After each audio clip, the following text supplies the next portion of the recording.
We're going to tell at least 3 stories today. One of a paramedic who meets a nurse in a hospital and is so attracted to her, not because of her looks, but because of how he sees her working under pressure. A second story from a husband who says the thing that really turns him on about his wife, now that he's so far into his marriage, is the shared history and the meaning that they have together, not her body. And a third conversation, or a third story, about a husband on Reddit who says that the best sex of his marriage started with a simple, vulnerable conversation that they had that just turned into such a beautiful moment of connection between them. And these are stories from the complex universe of men's sexuality. And today what we want to do is look at some of the common myths and some of the ways this complexity gets reduced into these common cultural scripts that just aren't true. They don't hold up for what is normal. All right, so myth number 1, Verlinda, Yes. is that for men, sex is purely physical, is not emotional. That's the myth. You hear that all the time. Like, men want sex for connection, women want connection for sex. Yes. Is there truth to that? There's some truth to it, but let's kind of unpack it a little bit. I think it oversimplifies it, and that's probably the case for some of these things, because we could have some people listening, and literally that is how, like, I'm just thinking maybe of a wife, that is how her husband, like, approaches her. That's his style. Like, he's just coming for the physical need because he wants to feel close to her. And so she's going to listen to me saying, well, this is a myth. And she's like, well, you haven't met Bob. Yeah. And I haven't met Bob. Okay. But, yeah, let's just try and unpack this a little bit and see what happens. And it's complex. Okay. Okay. So there was a study published in the Archives of Sexual Behavior that found that that's a scientific journal that studies the topic of human sexuality, found that emotional intimacy was a significant predictor of sexual satisfaction for both men and women. Mm-hmm. Okay, so emotional connection. And they noticed that men often seek connection, validation, and a sense of being desired through sexual activity. The experience of feeling emotionally close to a partner can be a powerful aphrodisiac for men, feeling connected. Okay. Now, I'm not saying this isn't true for women. Right. Of course, but yeah. But this is also like a real and valid part of many men's experience. Okay. So men seek this connection and this validation, etc., through sexual experience. Often, yes. Yeah. Except that this study is saying that they found that the emotional connection was a predictor of sexual satisfaction. So actually having... Okay. The myth says that I want to have sex with you so that I can feel something afterwards, which is connection to you. Yeah. And this study is saying actually the feeling is a strong predictor of satisfaction as it relates to sex. So how I feel emotionally beforehand yes, is a predictor of how satisfied I'm going to be about the sexual encounter afterwards. Yes. Now, it may be still the case, like I said, with our example, Bob, our phantom person, that he is trying to do I'm going to have sex with you to try to feel connected. Yeah. But it's also saying that, hey, the quality of that sex, there's a significant number of men in this study who the emotional connection leads them to a higher quality sexual experience too. Okay. So it's not just the other. Right. Because there is the point of like the oxytocin being released in the brain. So you're going to feel closer to the other person after. Yeah. But there's way more to it than just that closeness. Going on. Yes. So maybe it's not so much that we're busting the myth, but we're busting the simplicity of these myths, or the fact that the two boiled down into their least thing, right? Right. So men want to feel desired. Now, another thing about this study is they found that for both men and women in long-term relationships, that higher levels of intimacy were associated with higher levels of sexual desire. Okay? So you feel closer when you have more desire. But it also challenges the idea that men's desire operates independently of emotional connection. The suggestion was, or the conclusion from the study, is that feeling emotionally close to a partner is a significant catalyst for desire in men. Okay. Which makes sense. If I feel close to you, I want more of you. Yes. Is kind of, right? Yeah. And that's healthy. I think so. That's healthy. Yeah. And perhaps that's part of the point here, is that that's healthier than I don't feel close to you, so I want to have sex with you so I can. Mm-hmm. Although I would never say don't use sex to try to feel close. Like in many contexts, that could be okay. Yeah. I remember reading some research, I don't have it at my fingertips, but saying that a good sex life could mediate a poor communication. Huh. Like compensate for that in a Could marriage. compensate for it. Yeah. Yeah. That'd be interesting for any couple to reflect on. Yeah. That has a good sex life. Yeah. Yeah. Yes. Okay. Making sense so far? Yep.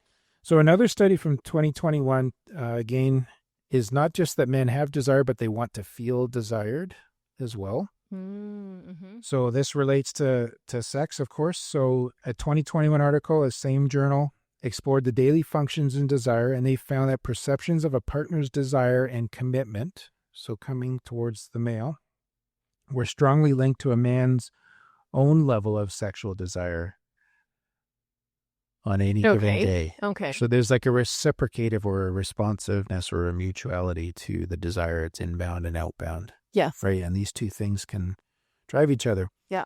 Now, finding it hard not to get a little bit defensive because I'm like, well, women want this too. Women have this too. Yeah, 100%. Yeah. 100%. And so like one of the things we were actually just chatting about, we should tell the folks before our podcast is we should do this same thing about myths around female sexuality. I think so. Yes. If not in our next show, in the very next feature. So we're going to commit to doing that.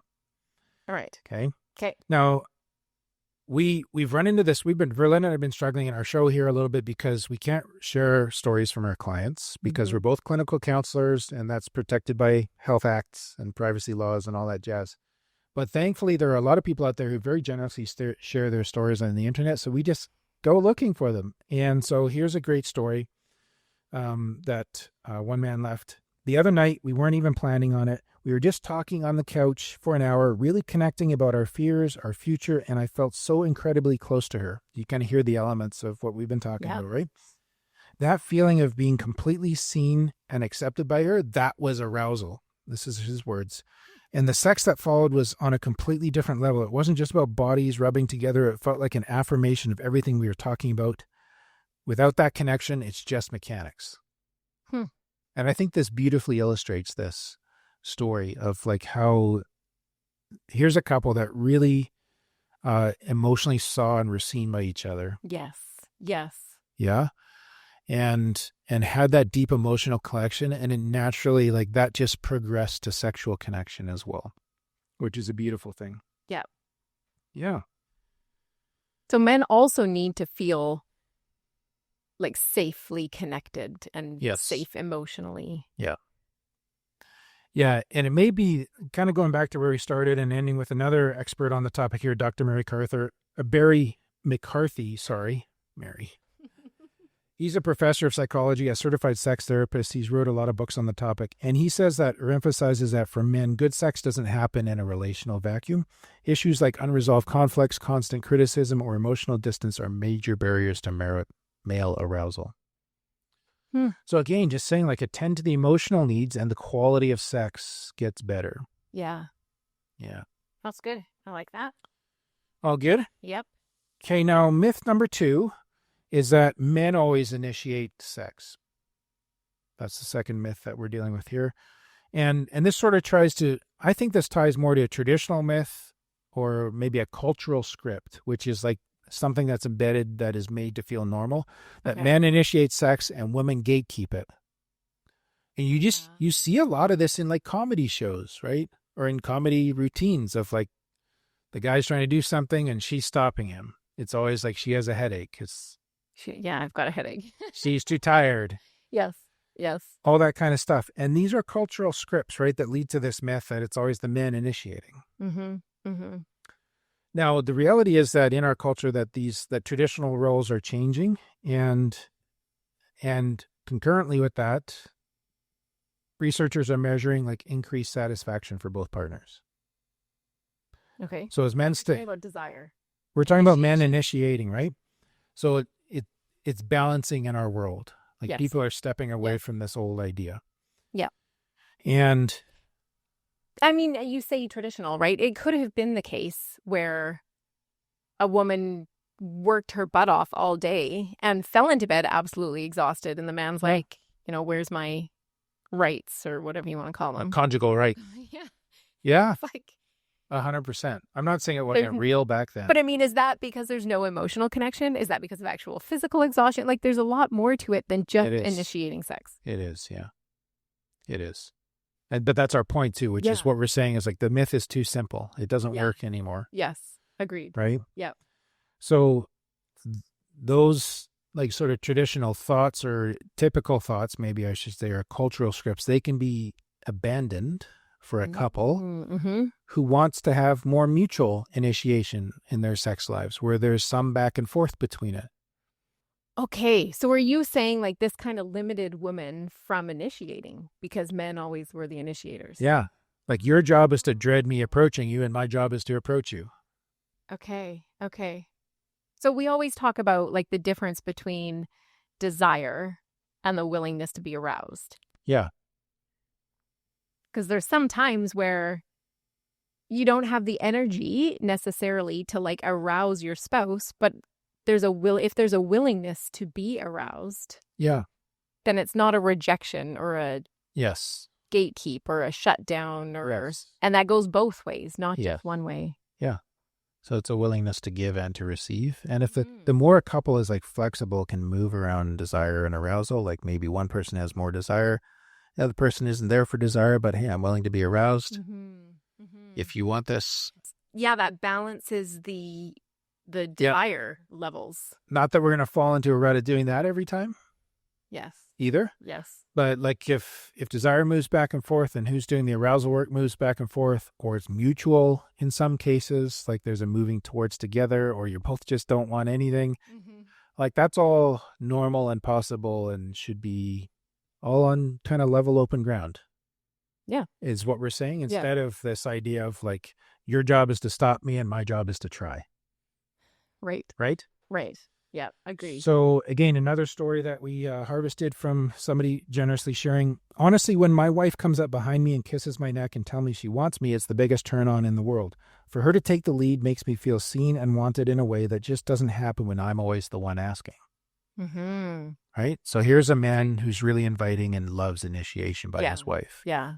And that is a gift in healthy marriages, that it's great to be able to give each other and just be cautious around maybe getting into ruts. And that kind of stuff. For sure.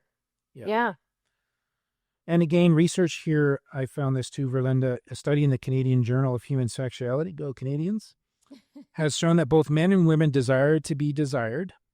Yeah. Okay. And mutual initiation is linked to higher relationship and sexual satisfaction. Mutual initiation. Yeah. Yeah. Higher relationship and higher sexual satisfaction. Okay, so that's really good to know. Men often appreciate and are aroused by their partners taking the lead, as it signals desire and engagement. So inside every one of us is a longing to be engaged with, is a longing to feel desired. Yeah. Right? And so we want to be careful about cultural ruts or personal ruts where we get into where one person's expressing all the desire. Is that fair to say? Absolutely. I think that's fair to say. Yeah. Caveat that. Yeah, go for it. The caveat that's on my heart is like making assumptions about health and just a person's place in life, that your body is physically capable of this. Right. If one of you's just been severely injured, like I'm just talking about like when things are going well for a couple. Right. The normal everyday. Yeah, or mental health or massive amounts of stress. I don't know. So many things that could be going on that disrupt this. But outside of that, what's your caveat? Well, I was just thinking for like working with women whose husbands are struggling with pornography addiction. Yeah. And these women would love to be pursued. Desired. And would love to be desired. Yes. And that's not happening because their husband's going elsewhere. Yes. So is it fair to have a caveat in here too of like, it depends where you're at in life or what your situation is in life or. Yeah, for sure. So we don't want to put pressure on anyone here to initiate more if that's not the place that you're in. Right. If the emotional connection's not there. If you're battling an addiction in your partner or yourself, like these are all things that tangle with this and disrupt it further. Yes. Or if there's been infidelity, that's going to hinder. Or if there's been childhood sexual abuse. Yes. So many things can complicate this. Yeah. But again, we're sort of just pushing back on that big cultural stereotype. Yes. Right. So, yeah, please accept the caveats as well and know that this stuff doesn't always work for everybody in every situation, for sure. Yeah. Yeah. Okay. Okay, myth number 3, Verlinda. Men's sexual desire is driven solely by physical appearance. And we're going to bust that as a myth. Yes. So physical attraction, physical. Throw it out the window. You want to take this one? Well, no, because you're male and I'm not. I don't have male sexual desire. No, but you clearly have thoughts about this. Yeah. Go for it. Because that's saying if you're not like the perfect whatever, then you're not desirable. Yeah. And that's why I think that can throw out the window. You have a kid. You know, after you give birth, your body does not go back to whatever right away, if ever. It changes. Yeah. But hopefully where that one story about shared history comes into situations like that, right? Like you've done this thing together of making a child. Yes. Yes. And that's beautiful. Yes. And attractive. I agree 100%. Yeah. And so that's why this myth needs to be broken and smashed and thrown out the window. It's challenging. I don't feel strongly about it. No, clearly. It's challenging though, Verlinda, because physical attraction does play a role. It plays a role in initial interest for sure. Yes. And, but I think what we really want to step away from is that it's the primary or only thing. Like you need to be hot in order to getting sex from your partner. And sex is better with attractive a 10 people. out of 10 body kind of thing. Yeah. Yeah.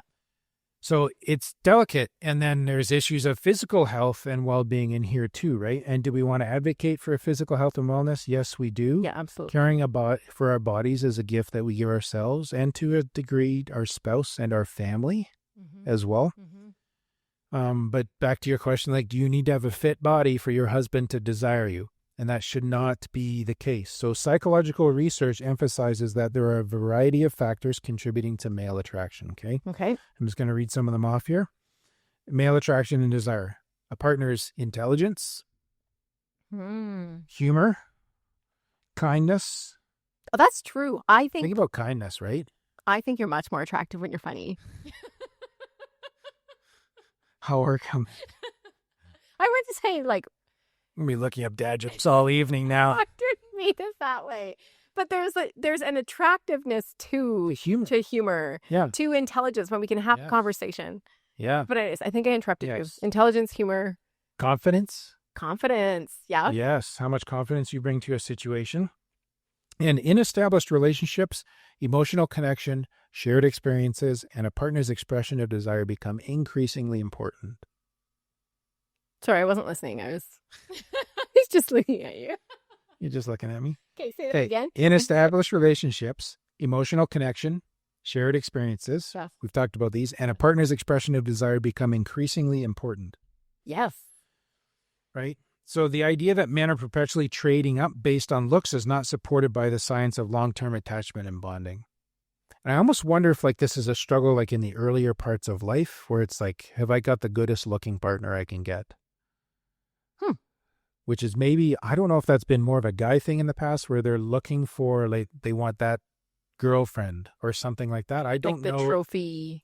Yes, but I still come across cases where there are very clearly men that have pursued or tried to create a trophy wife.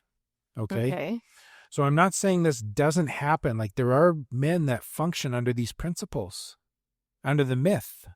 Right. Or what should be a myth. Maybe I should say it is their reality for some dudes.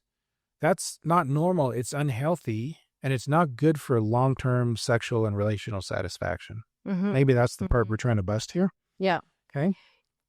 Do you think there's a connection here between the trading up mentality and pornography usage?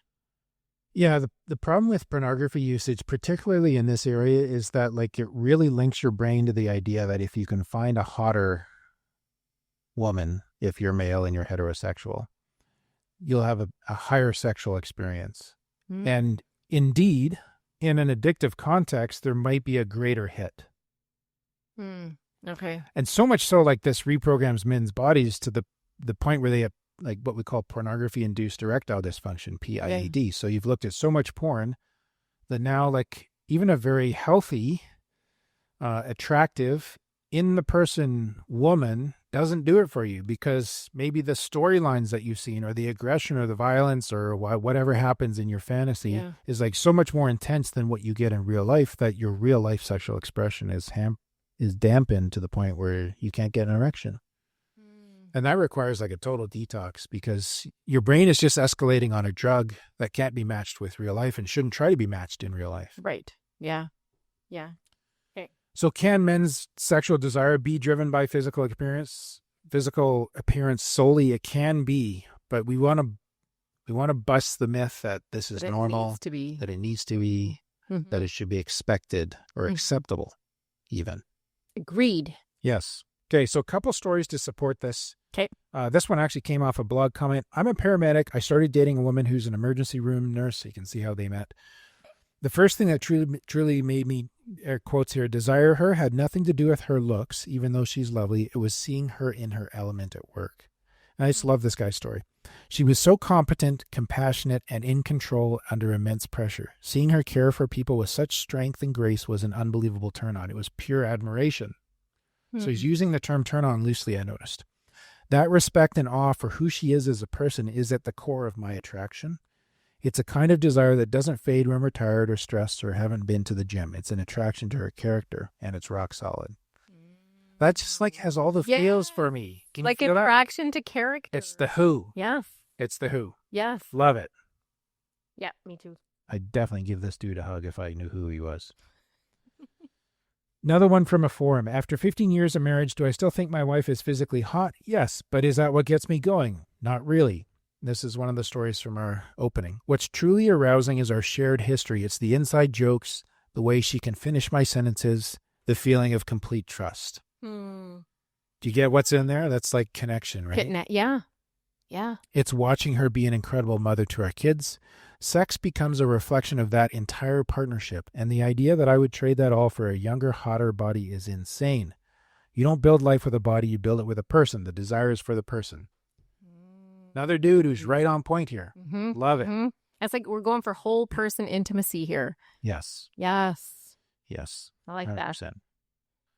Myth number 4. Men are more visual than women when it comes to sexual arousal. Men are more visual than women. This gets said all the time. All the time. And at churches, too.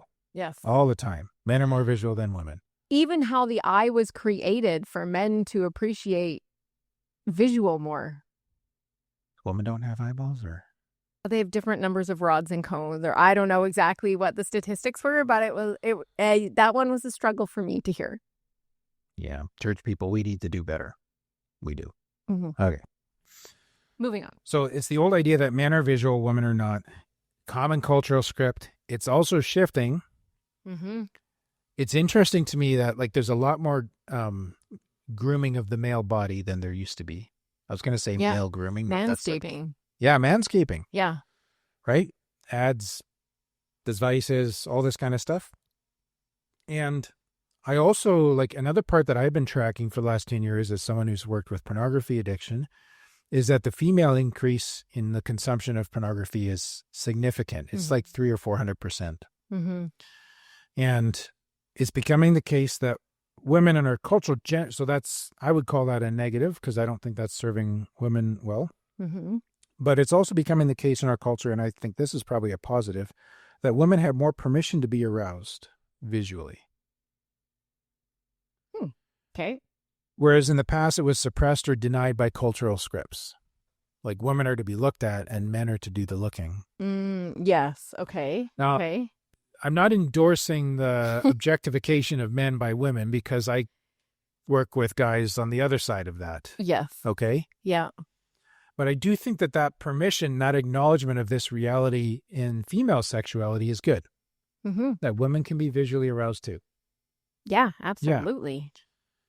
Now, again, like men need emotional connection to feel arousal. So I know I've talked about emotional connection already, but I'm just now sort of again poking holes in this. Men just need the visual. Okay. So a study in the Journal of Sex and Marital Therapy in 2020 by a team of researchers investigated the predictors of sexual satisfaction in long-term relationships. Again, found that emotional intimacy is a significant predictor of higher sexual satisfaction. Same study details, okay? Yeah. Same result. Feeling close is directly linked to a more fulfilling sex life. So it's not all on how the woman packages herself, right? And then another study, 2008, sex differences in response to visual sexual stimuli. So this was a review. And this is more about looking at men and women and the visual things that happen, okay? So this included studies that used fMRI, so looking at brain scans. Yeah. Concluded that while men on average show a stronger physiological and self-reported arousal to a wide range of visual sexual stimuli, women are also clearly aroused by visual sexual stimuli. It's hard to say. Yeah, dude. So it's also appealing to women, and that the differences are not absolute, but they're just a matter of degree. They're not very significant, is what I take from that. Okay. So the men have more of a response, but the women are responding too. Yes, exactly. Okay. Now, interestingly, the review notes that the content and context of the visuals matter, with some evidence suggesting that women may be more responsive to stimuli that include relational and emotional cues. I don't know if that's culturally scripted or if that's a male-female difference. I don't know. Yeah. The journal Psychological Bulletin, so another journal, also published a meta-analysis on gender differences in sexuality that touched on this topic, confirming a male-leaning tendency in response to visual stimuli, but cautioning against portraying it as an all-or-nothing difference. And maybe that's where we're trying to bust this myth, is just to say, yeah, this is a guy thing and not a woman thing. It's actually a lot more nuanced, and there's a lot more to visual stimulation in women than has been given credit for in the past. Right. And so, as you say, is that because they now have permission? Yeah. Rather than kind of be oppressed. Yeah. But I when I was reflecting on this, I just thought this was a good invitation. Like, it's also like a cultural norm that women spend time putting themselves together to go out in public, right? And there's definitely a lot more pressure in our world on women's bodies and faces and appearances to look good, I'm just going to say, for ease of use, than there is on men. And I got curious about, like, are there ways as a man that I'm more attentive to how you look than how I look? Because because of this old sort of men are visual thing, so therefore how you look matters. Yeah, but and should I not pay equal attention to how I look? Exactly. Yeah. Yes. So when I guess I don't need to make this personal. Would you like to make it more objective? No, but it's like when you were dressing up, there's an expectation on my level of dress up, whereas, jeans and a shirt's fine. Right. It's like, really? I like to see you dressed up. Right. Like, you look good in a pair of suit pants. Thank you. But you know what I mean? Just mentally noting the visual stimuli there. But I'm going to be wearing suit pants and looking up jokes tonight. Yes. But I think it is a cultural thing. It is a cultural thing. And I think it's good for us as men to challenge ourselves on this. And I think it's good for women to feel more permission. Maybe that's what my bottom line is. Yeah, I like that. And ask for what they want from their husbands. Mm-hmm. Please wear more suit pants. If you go dressing up everywhere we go now, people are really going to wonder. I'm really nice suit pants, Caleb. Okay. Yeah. So any stories on this one? Yeah, this was a story off a marriage forum. So from a woman, a wife. I know people joke about the dad bod, but I've never, so I'm assuming her husband's not super fit, the Marlboro man, but I've never been more attracted to my husband's body than after we had kids. The other day I came downstairs and he was on the floor wrestling with our two toddlers. He was laughing and his t-shirt had ridden up a little. And I just saw this picture of this strong, loving father fully engaged with his children. The sight of his sturdy frame, his gentle hands, and the pure joy on his face, it filled me with so much love and desire. It was overwhelming. The visual of him as a wonderful hands-on dad is the sexiest thing in the world to me. Mm-hmm. I think that's really cool. Yes. That also has the same feels, right? It's not just visual. It's like visual and connection there. It's and the visual of the history. who, and Yes. and it also, what I like about this story, and I think this point, is it takes pressure off the body perfection. Mm-hmm. We don't know. Maybe this guy's totally chiseled in his. She said he was sturdy. Sturdy. She used the word sturdy, right? So I don't know what sturdy means for her, but If you called me sturdy, I wouldn't appreciate it too much. no, exactly, right? So Okay. I think she's saying he's not like the 6-pack wasn't showing. It was more the keg. yes. Got That's a lovely way to put it. But she's so aroused by this or desiring this guy because of who he is, and the body's not a problem. It's what he's doing with his body that is so beautiful to her. Oh, yes. Right? Yeah. And I think that this matters too, because a lot of times, because of the pressure on women and body insecurity and all this stuff that gets created, it's women get focused on like the physicality of how they bring themselves to a sexual encounter with their spouse. Mm-hmm. And could it be the case that how you bring your body is more important than what the body is that you're bringing?